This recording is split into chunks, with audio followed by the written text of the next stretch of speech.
Okay, so let's continue to look at how we should set up a strong passwords to defy dictionary attacks. So, so we already talked about number one. So we need to use a long passwords. For instance, you may want to use a phrase that you can remember easily with a combination of letters, capital letters, digits, and other characters. And avoid using dictionary words directly, avoid using common names, avoid using dates. So the idea here is you want to make your possible password base capital P as big as possible. Okay, so to make dictionary attacks very hard to get to your passwords. And number two, do not reveal your passwords to anyone you do not know. Do not submit to anyone who acts as if he has authority. So this is try to defy social engineering attacks. If you have to give out your password, do not do it over the email. Do not do it over the internet. Instead, do it face to face. Number three, change passwords periodically and do not reuse old passwords. Number four, do not use the same password for different accounts. Okay, so number three is also a measure to make your possible passwords candidates. The set of possible passwords, capital P, as big as possible. Number four is to protect yourself in case one of your accounts was compromised. You still have protections for the other accounts. Number five, do not use remote login software that does not encrypt user passwords and other important personal information. So this defies network network sniffing. Number six, shred all discarded papers using a good paper shredder. Okay, so that social engineering won't work on your discarded papers. Number seven, avoid entering any information in any pop-up window and avoid clicking on links in suspicious emails.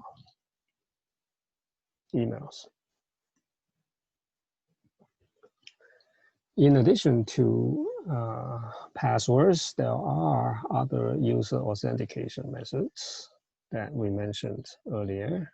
You could, for instance, you could use biometrics of unique biological features. That means connect biometric devices to a computer, usually just some kind of sensors, such as fingerprint readers or fingerprint scans, retina scans, facial recognition software, right? So these can also be used. So we have these methods on smartphones,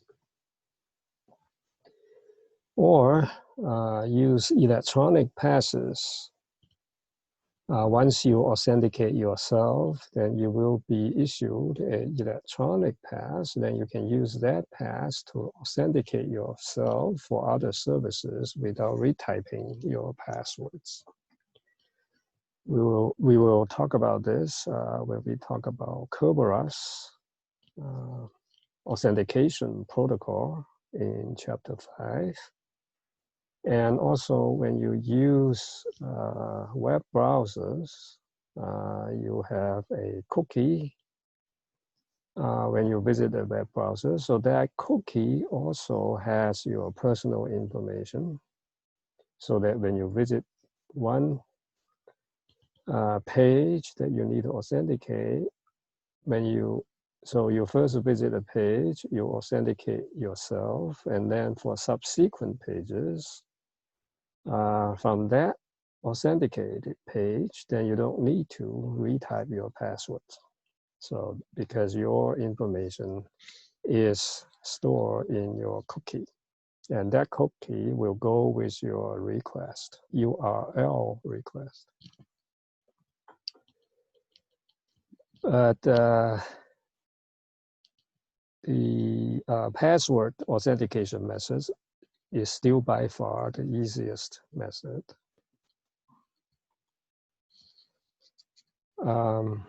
The other network security attack is identity spoofing.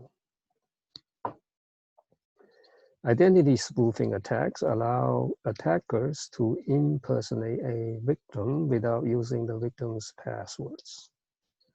Okay, so some of these attacks include man-in-the-middle attacks, message replays, network spoofing attacks, and software exploitation attacks, or so these attacks are also referred to buffer overrun or buffer overflow attacks. In a man-in-the-middle attack, the attacker will first compromise a network device or install one of its own between two or more users.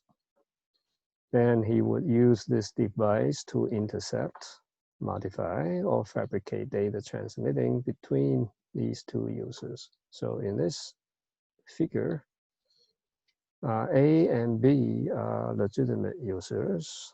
They are communicating with each other, and then the attacker sits in the middle by putting in his own device. Okay, so and lure user A to use the router he controls. Hence, the attacker captures that packet from A to B. Likewise, he can also capture that packet from B to A. Okay, so he can then he can modify these packets. Okay, so the defense measure for man-in-the-middle attack, for this type of man-in-the-middle attack, is authenticating users. So A needs to authenticate herself. So Alice needs to authenticate herself to Bob, B. And likewise, Bob needs to also authenticate himself to Alice.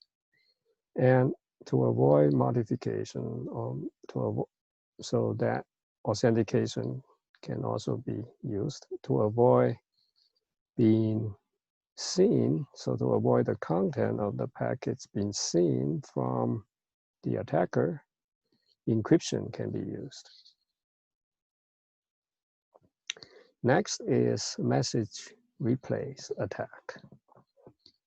Okay, so when you replay or resend a message, you want to make sure that message is a replay. Okay, so to launch such attacks, the attacker first intercepts a legitimate message and transmits that message at a later time to the original receiver. For instance, an attacker may intercept an authentication pass of a legitimate user and then uses to impersonate this user to get the service from the system later, at a later time. The defense mechanism is to attach a random number to the message, okay, a unique random number to the message. So this number is referred to as nonce.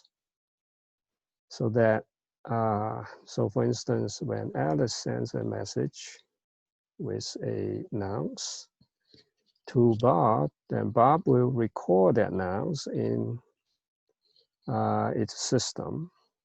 Later, when the same message comes in, Bob will check that nonce in that message. If that nonce already appears in his storage, in his record, okay, then Bob will know that message is a replay. But the problem of this approach is that Bob needs to store a huge number of messages, okay? So this solution is impractical, okay? So there are so many packets going back and forth, and you can't simply just store all the nonces. So to overcome this problem, a easy way is to not use a random number. Instead, you use a timestamp on that message, okay? For instance, that message was sent at 10 o'clock. Then if Bob receives it either before 10 or quite a bit later than 10, then Bob would know this message is a replay.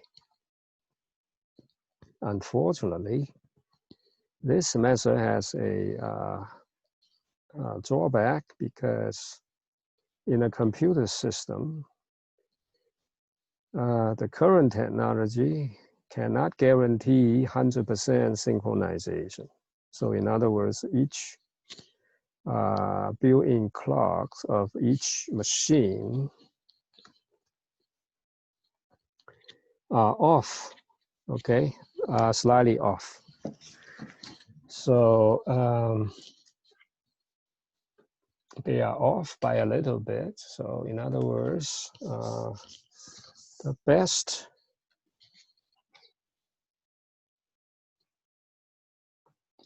technology, the synchronization technology, can guarantee that each host computer on the network can be synchronized within a small window,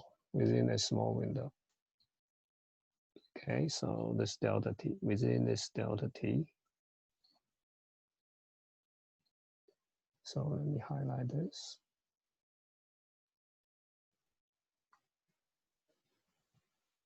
Okay, so with this delta t, right? So you want to set, say, you put a timestamp at time t, but time t on your local machine would be time plus delta t on a different machine. Okay, so this delta could be plus, could be positive, and could be negative. Okay, so that means that so you have a t, then within a small range. So this is negative delta t. This is positive t. So let's say this delta t could be positive and negative. Then all the machines on your network, their local clock will be in this range. Okay, it will be in this range. So that gives an idea. We should use timestamp and nonce together. Within this timestamp, within this interval of the timestamp, we will need to store all nonces that happen within this time range. Okay.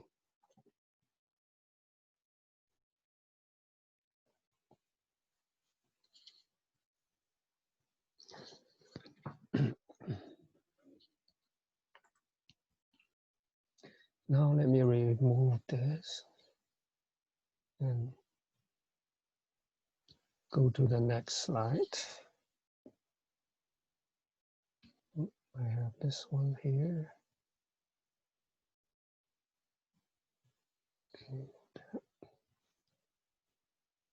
Okay. So network spoofing.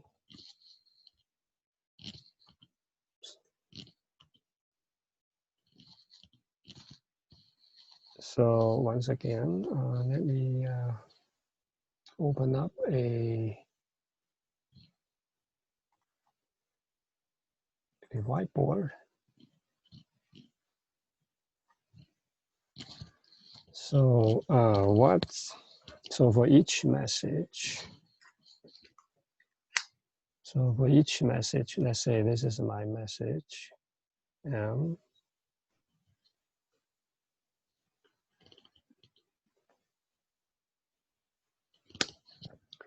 What I want is a timestamp. So this is the first, I want a timestamp. But then I also want to announce. Okay, so then let's say for each, I add a timestamp and announce for this M, and then I send it over. So this is Alex. Send it over to Bob. So Bob sees this message with timestamp T and N. So now for each time, he will, in this range, so this is T minus delta T and T plus delta T. So this is the maximum error range, which is a very small. The current technology can guarantee this delta T is a very small number.